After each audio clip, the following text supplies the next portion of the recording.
जय श्री राम, जय श्री महाकाल। साप्ताहिक मार्केट अपडेट में एक बार फिर आप सबका बहुत बहुत स्वागत है। टफ हफ्ता रहा है, टफनेस आगे और बढ़ेगी। हालत इतनी आसान नहीं है।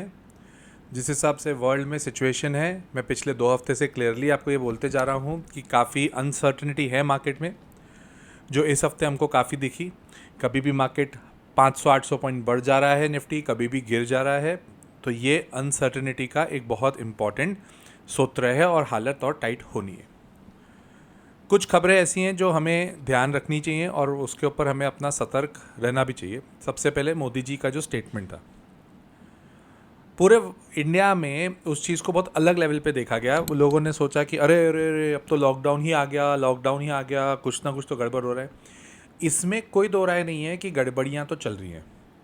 लॉकडाउन हो जाएगा क्या, उसके कोई चांसेस नहीं है। लॉकडाउन जैसी परिस्थिति के टाइम पर जिस हिसाब से हम लोगों ने अपना साथ एक साथ निभाया था, पॉइंट वो है, in the sense we have to unite, we have to create that unity again. क्योंकि बहुत सिंपल सी बात आप समझिए, अगर स्ट्रेट ऑफ हॉर्मुज पे अभी भी कब्ज़ा ईरान का रहेगा तो होगा ये कि क्रूड महंगा होगा, और अगर क्रूड महंगा हुआ तो पेट्रोल डीजल महंगा होगा, और अगर पेट्रोल डीजल महंगा हुआ तो हमारी कंट्री में हर चीज़ महंगी होगी, जो टू अ सर्टेन एक्सटेंट अभी यूएई में सबको दिख भी रही है। चीज़ें महंगी होती हुई भी जा रही है, महंगी होगी।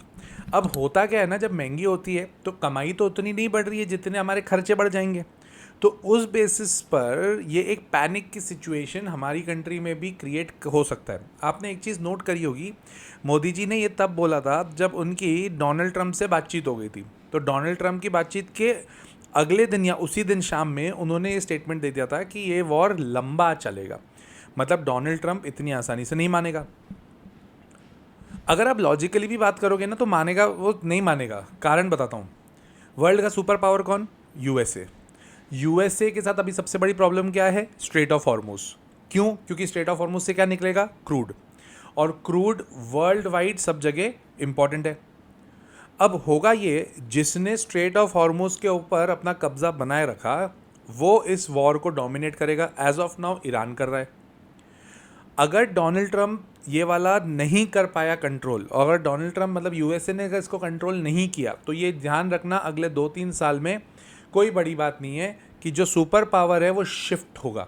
ईरान में होगा, रशिया में होगा, चाइना में होगा, वो अलग बात है, बट ये शिफ्ट होगा। डोनाल्ड ट्रंप मतलब यूएस सुपर पावर नहीं रहेगा अगर स्ट्रेट ऑफ हॉर्मुज पे ये लोग अटैक करके या जो भी करके ईरान को पीछे नहीं कर पाते हैं। तो इतिहास में ये पहले भी हुआ है। 1956 के पहले ब्रिटिशर्स, जो अंग्रेज़ थे जिन्होंने हम पे राज किया था, उन लोगों के साथ भी यही हुआ था।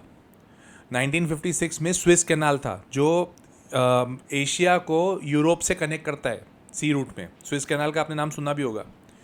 तो स्विस कैनाल में तब था दबदबा ब्रिटिशर्स का, मतलब ब्रिटेन का।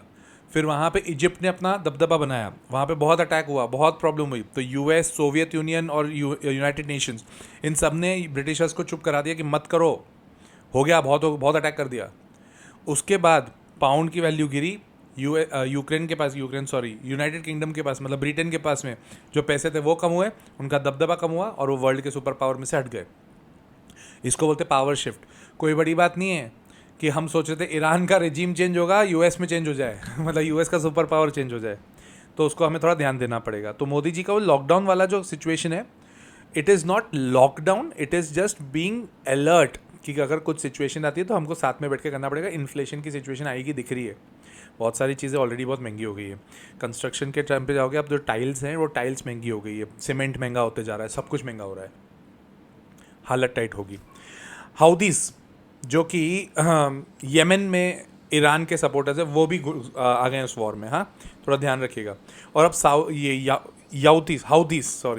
हाउदीस क्या करेंगे? जैसे इधर स्ट्रेट ऑफ हॉर्मुज है ना, तो वेस्ट ऑफ सऊदी अरेबिया में भी एक कैनाल है जो स्विस कैनाल से कनेक्ट करता है ना, रेड सी वाला, तो उसको ये लोग कंट्रोल करने की बात करें तो वहाँ से भी ऑयल का मूवमेंट होता है।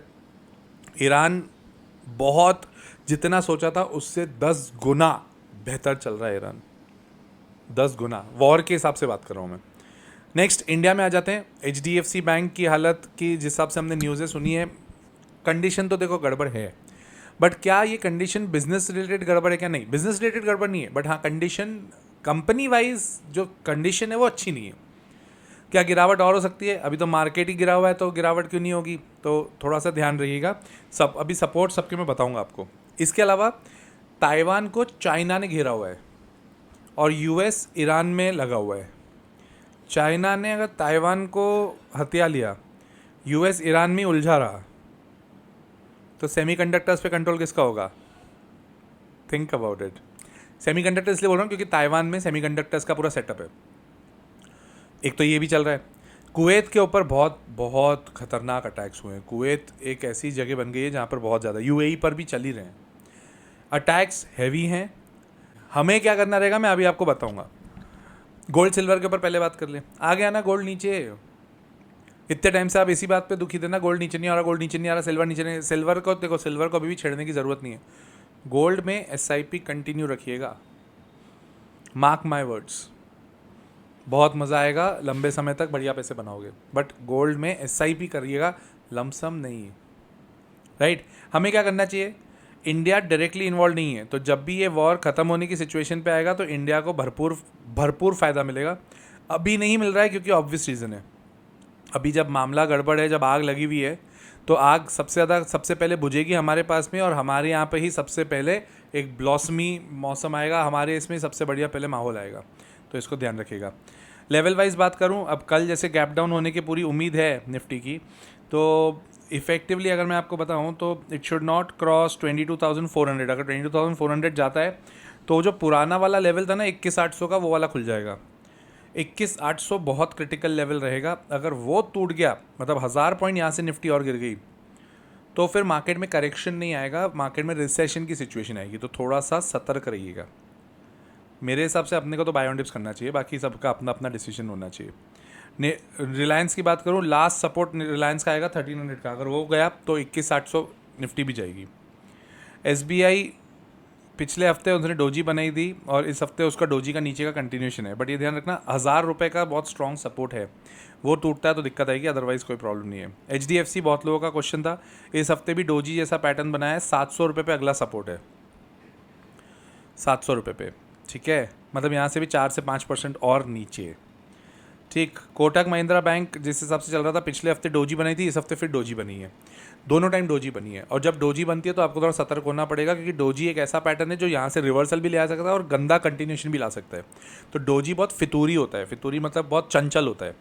तो अगर वो नीचे गिराएगा तो बहुत तेज़ी से गिराएगा, ऊपर बढ़ाएगा तो यहाँ से रिवर्स कर देगा, तो हमें एक हफ्ता वेट करना पड़ता है फिर उसके लिए। ऐसे बहुत सारे स्टॉक्स है जो पिछले हफ्ते जिन्होंने डोजी बनाई थी, इस हफ्ते भी डोजी बना दी उन्होंने मतलब रिस्क कभी भी उतना ही है।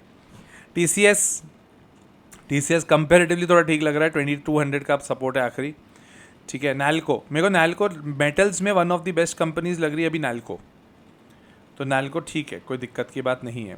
टाटा पावर, अभी रिसेंटली द लॉजिकल इन्वेस्टर जो मेरा कोर्स है उसमें मैं पावर के ऊपर पढ़ा रहा था, उसमें भी समझ में आ रहा था कि टाटा पावर हर चीज़ करती है। पहला, रॉ मटेरियल का भी काम करती है, जनरेशन भी करती है, डिस्ट्रीब्यूशन भी करती है और ट्रांसमिशन भी करती है, सब कुछ ही करती है। टाटा पावर हम लोग ने ग्रुप में तो सोचा है कि जैसे अच्छा खासा कोई रेट आएगा तो टाटा पावर ऐड करेंगे। हाँ, अगर आपको लॉजिकल इन्वेस्टर का कोर्स करना है तो कॉल करिएगा 9589233736, ये मेरा कॉन्टैक्ट नंबर है, मेरी टीम का कॉन्टैक्ट नंबर है। अगर आपको इसमें रिवर्ट नहीं मिलता है तो please make sure you are messaging me, तो आपको रिवर्ट ज़रूर मिल जाएगा and then you can join the class. अभी कल से ही चालू हुई है नई बैच, राइट। इसके अलावा let us come to CDSL ने फिर डोजी बनाई है, तो इस हफ्ते फिर वेट करना पड़ेगा। इस हफ्ते एक्चुअली आपको बहुत जगह वेट ही करना पड़ेगा। मसगांव डॉक डोजी के बाद नीचे 2000 का आखिरी सपोर्ट। हिंदुस्तान एरोनॉटिक्स लिमिटेड 2 हफ्ते पहले इसमें अपना स्टॉप लॉस लग चुका है, अब अगली एंट्री अपन करेंगे, अगर करेंगे तो 3000 के अराउंड करेंगे। ठीक है, I think that is clear. मैंने नहीं बेचा है, मेरे पास पड़ा हुआ है। हिंद कॉपर डोजी के बाद उसने ऊपर बनाया है अपना कैंडल, तो Hind copper I am liking Hind copper again I am liking Hind copper. ठीक है, हिंद कॉपर के बाद में NMDC पे एक बार देख लेते हैं। NMDC वही चल रहा है यार, NMDC 75 से लेके 80 की रेंज चल रही है अलग से।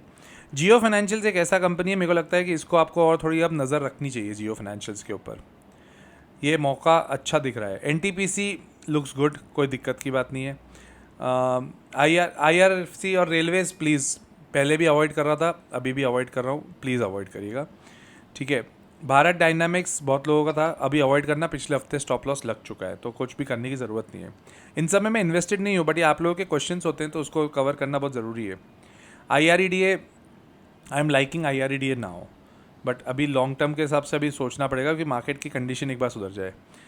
PFC जब तक 430 के ऊपर नहीं जाएगा तब तक फ्रेश तेज़ी नहीं आएगी। जोमेटो भी मेरे को थोड़ा ठीक लग रहा है 200 रुपये के स्टॉप लॉस से। रही बात आफ्टर दिस वारी एनर्जीज़, चलने दो यार, क्या कंपनी है यार, क्या कंपनी है, बढ़िया चल रहा है, कोई डाउट ही नहीं है, चलने दो इसको यार, इसको ज़्यादा छेड़ाछाड़ी करना नहीं। ओला इलेक्ट्रिक प्लीज़ अवॉइड, जो पहले भी था अभी भी वही है। BSC ने डोजी बनाई है, तो BSC अगर 3000 के ऊपर चले गया ना, मतलब यहाँ से 8 से 9% ऊपर भाग जाएगा, ये रॉकेट बन जाएगा, राइट। सो ये थे इस हफ्ते के स्टॉप लॉसेस। NTPC ग्रीन का भी बता देता हूँ, चलने दो, अगर इस NTPC ग्रीन तो 90 रुपीज़ का स्टॉप लॉस है। देखिए इस मौके पे, ऐसे मौके पे अगर 100 रुपये आपके पास हैं इन्वेस्ट करने के, तो 20 से 25 रुपये इन्वेस्ट किया जा सकता है, कोई बुरी बात नहीं है। मैंने पिछले हफ्ते बेचा है माल, बट इस हफ्ते now I will be thinking about it, क्योंकि मैंने जब बेचा तो 23,400 के करीब करीब था, वहाँ से भी निफ्टी 600 पॉइंट 700 पॉइंट नीचे आ गई है, और बहुत सारे स्टॉक 8-8-9-9% मिल रहे हैं जो मेरे रडार के।